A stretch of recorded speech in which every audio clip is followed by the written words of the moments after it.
Pinangunahan ni Pangulong Ferdinand R. Marcos Jr. ang pagsira sa higit 3 bilyong pisong halaga ng mga nasabat na smuggled electronic vape.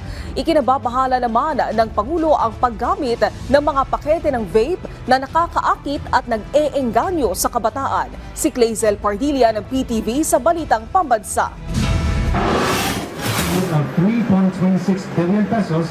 Pinagulungan ng pison at pinagdudurog ng Bureau of Customs ang halos 3 milyong pirasong illegal na vape at mga accessory na ito.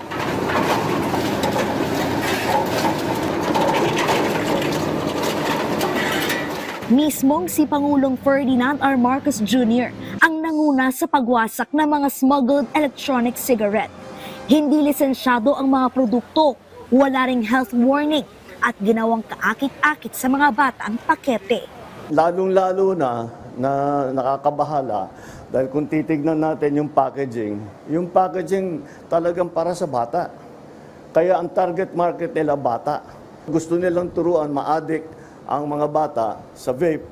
Tapos delikado pa yung vape dahil may lason ngang nakikita na isinasama. Kasi hindi natin naman malaman, hindi natin na-inspection, smuggled nga.